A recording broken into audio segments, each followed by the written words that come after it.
اعوذ باللہ من الشیطان الرجیم بسم اللہ الرحمن الرحیم السلام علیکم ورحمۃ اللہ وبرکاتہ۔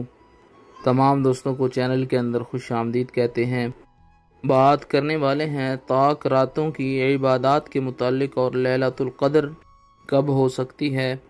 اور اس کے اندر کیا عبادات کرنی چاہیے، مکمل طور پر انشاءاللہ تعالی بات کی جائے گی۔ جو لوگ چینل کے نئے ویورز ہیں چینل کو سبسکرائب کر کے بیل آئیکن کو پریس کریں تاکہ آئندہ آنے والی تمام ویڈیوز کے نوٹیفیکیشن آپ کو بآسانی موصول ہو سکے۔ جو لوگ چینل کے ویورز ہیں سبسکرائبرز ہیں ویڈیوز کو لائک کرتے ہیں شیئر کرتے ہیں، رمضان المبارک کے اس بابرکت عشرہ کے توسل سے اللہ کریم تمام لوگوں کو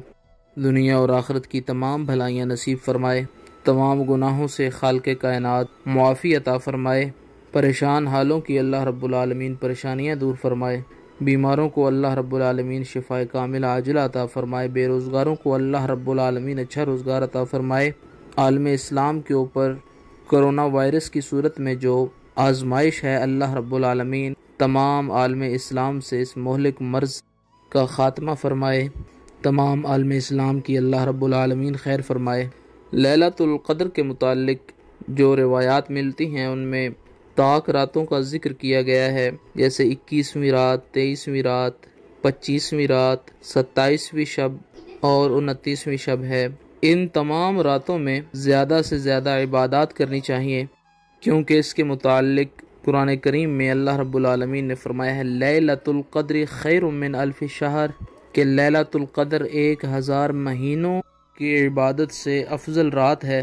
جس نے لیلۃ القدر کو پا لیا، اس کے اندر عبادت کی، تو اس کو 1000 مہینوں کی عبادت سے زیادہ ثواب ملے گا۔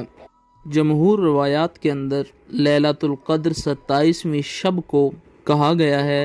رمضان المبارک کی 27ویں شب جمہور کے اقوال کے مطابق لیلۃ القدر ہے۔ تمام طاق راتوں میں زیادہ سے زیادہ عبادات کرنی چاہیے، اپنے گناہوں کی معافی طلب کرنی چاہیے۔ جو طاق راتوں میں مخصوص ورد ہے اس کے متعلق بیان کیا گیا کہ جب بھی طاق رات آئیں تو ان راتوں میں کثرت کے ساتھ اللہم انک عفو کریم تحب العفو فاعف عنی، اللہم انک عفو کریم تحب العفو فاعف عنی، اللہم انک عفو کریم تحب العفو فاعف عنی، کثرت کے ساتھ پڑھا جائے، نوافل ادا کیے جائیں اور اللہ کے حضور اپنے گناہوں کی معافی طلب کی جائے،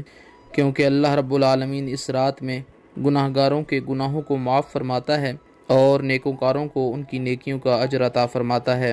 اللہ کریم سے دعا ہے کہ اللہ رب العالمین